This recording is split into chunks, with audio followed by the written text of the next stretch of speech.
Welcome back to the deep dive. Today we're going to get into something that, well, it shows up in almost every long-term relationship survey out there. Oh, yeah. A big one. A really big one, but it's something people just don't really talk about out loud. It's that, that slow, creeping sense that the sexual spark has just gone flat. And this is such a relevant deep dive. We're grounding this whole conversation in a really revealing source we found. It's a consultation between a specialist, we'll call him Dr. Jack, and his patient, Emily. And her story is so common. She's about 5 years into a relationship, feeling, guilty and disconnected. She's worried that because the novelty is gone, the love might be next. Right. But the first thing Dr. Jack told her is what we really need to say to you right now. And what's that? Reassurance. This is not some kind of moral failings. The sources are so clear that losing that initial all-consuming passion is, well, it's extremely common once you move from that new, exciting phase into stable commitment. So it's normal. It's more than normal. He boiled it down so well, he called it biology, not failure. Our brains are just wired to prioritize stability once a partner is secured. But that same stability, that's what works against desire. Exactly. So our mission today is to unpack why predictability is, as these sources put it, the biggest killer of desire. And we want to pull out the specific psychological, relational, and lifestyle strategies that can bring back some genuine excitement. Okay, so let's just dive right into that core tension. Emily describes her relationship, and by all the usual measures, it's fantastic. Totally. They support each other, they rarely fight, they laugh a lot. He's a caring partner. But the intimacy is just flat. She used this really painful phrase. She said they've become too comfortable. Like roommates. Like roommates. How can a good, successful, supportive relationship actively sabotage passion? I mean, that's the central paradox of committed love, isn't it? We have these two competing, vital human needs. You need stability, trust, security. The foundation. The foundation, absolutely. But then you also need excitement, novelty, exploration. The sources we're looking at, they actually give this a name. They call it the autopilot effect. The autopilot effect. Yeah, predictable routine is fantastic for building a trustworthy life. It's what lets you relax and feel safe. And relaxing and feeling safe. Historically, not the biggest aphrodisiacs. Not at all. Desire, by its very nature, it thrives on things like novelty, tension, contrast, that feeling that something unexpected might happen. Your brain just gets lazy. It's an efficiency machine. Yeah. When it knows exactly what's coming next, it gives minimal energy to it. Yeah. It just stops paying attention. So when we put passion on autopilot, we kill the fuel source. So we're talking about desensitization here. It's almost like a functional boredom. Yeah. The sources gave us a really specific example of this autopilot routine for Emily, and it sounds less like lovemaking and more like reciting a script. It was startlingly detailed. Yeah. Emily described a routine that was always the same exact sequence. A quick kiss, then hands on the neck, hands on the hips, then straight to the bedroom. And then what? Then the same 2 or 3 positions. And the whole thing lasts maybe 10 minutes. And the emotional result for her was just devastating. She felt disconnected, like she was just performing something I've already done 100 times. And that feeling of performing, of just running a script, that's the key takeaway for you, the listener, in this first part. That kind of extreme predictability, it forces the brain to switch from being fully engaged to just executing a task. And when your brain can predict every single second, it gets bored. And boredom is the primary driver of low desire. So the problem isn't necessarily a physical one to start with. No, it's psychological. Yeah. You can't generate spontaneous desire for something your body and mind expect to be identical to the last 50 times. We mistake the absence of desire for an absence of love, when really it's just the absence of surprise. But wait a minute. If predictability is what makes a relationship feel secure and safe, isn't Dr. Jag kind of asking people to risk that security just for a thrill? That's a great question, and the answer is that the stability is the foundation, but the novelty is the decoration. You don't have to blow up the relationship to introduce a little surprise. You just have to change the pattern. You just change the pattern enough so the brain shifts back into curiosity mode instead of just assumption mode. That makes a lot of sense. So we've established routine is the enemy, but just focusing on the patterns ignores the deeper engine. Dr. Jack points to mental and lifestyle blocks. Right.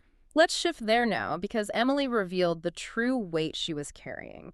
Her high-stress job and just total exhaustion. Stress is a silent libido killer. I mean, it was probably the most insidious block because it feels so unavoidable. Emily works in high-pressure marketing, constant emails, deadlines, pressure. By the time she gets home, her mental tank is just empty. And this gets to that critical connection, what you could call the resource allocation problem.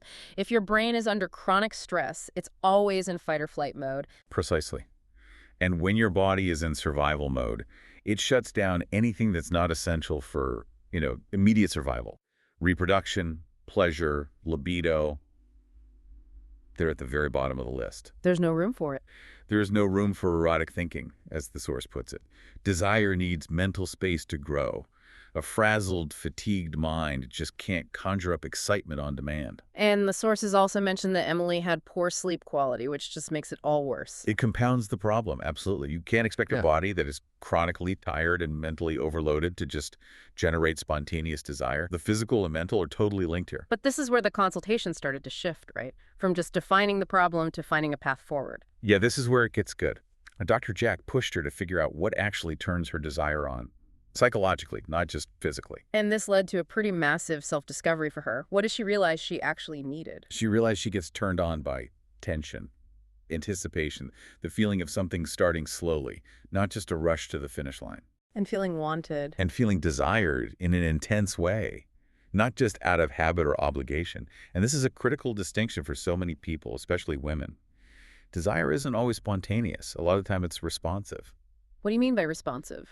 It means it needs a reason to show up. It needs psychological buildup, emotional foreplay, a real shift in energy that says, I see you and I want you intensely right now. That distinction, spontaneous versus responsive, that's huge. It shifts the burden from, why don't I want this, to, what do I need to feel desired and safe enough to let myself want this? Exactly. It moves intimacy from being an expectation to being a specific, cultivated energy. Which, of course, brings us to the biggest hurdle of all. The conversation. The conversation.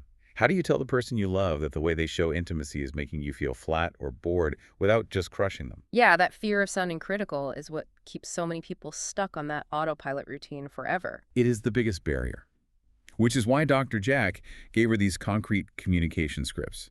They frame the whole talk as an invitation for growth, not a criticism. Oh, okay, let's talk through that first one. How does that script shift the dynamic? So the first approach focuses on shared excitement. Something like, I want us to explore more together. I miss feeling excited with you.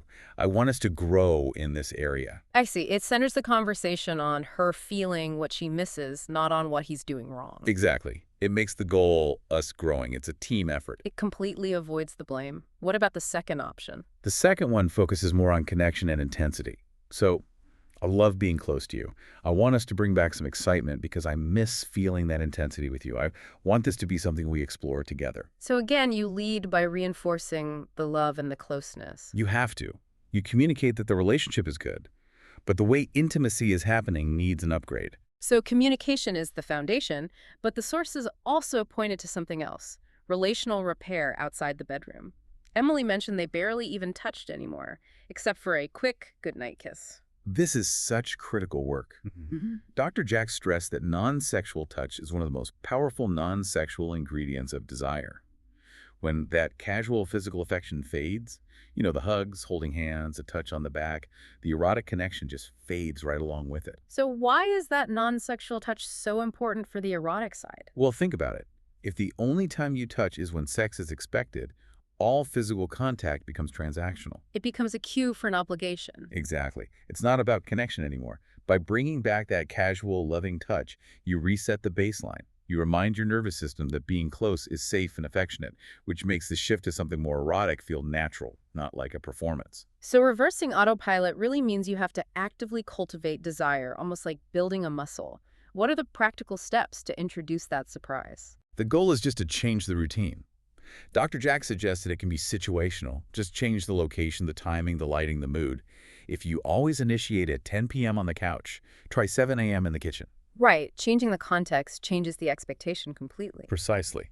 Or the change can be more about the dynamic. You can introduce playful tension or role shifts or a kind of intentional pursuit that feeds into that anticipation Emily realized was her key turn-on. So it's about introducing unexpected moments. It is, extending the emotional foreplay far beyond the bedroom. The goal is simple. Just shake out of the routine and bring back surprise and deliberate intention. So what does this whole deep dive mean for you, the listener, who might be feeling that same creeping sense of routine? It means that you are not broken. Desire is not some permanent flame. It's something you have to tend to cultivate. We've pulled 3 core strategies from Emily's journey.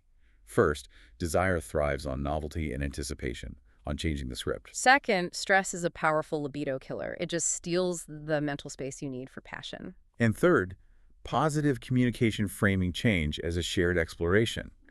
That's the essential tool for turning intimacy from a chore back into something exciting. And as we close out, let's leave you with this final thought that really connects stress management all the way back to erotic imagination. The sources reveal a really deep truth. When chronic stress rises, your erotic imagination is one of the first mental functions to suffer. It just gets blocked. So even if you have the conversation, if your mind is still overloaded, The effort is limited. You can talk about new things, but if your brain is too stressed and preoccupied to even imagine an exciting scenario, where do you go?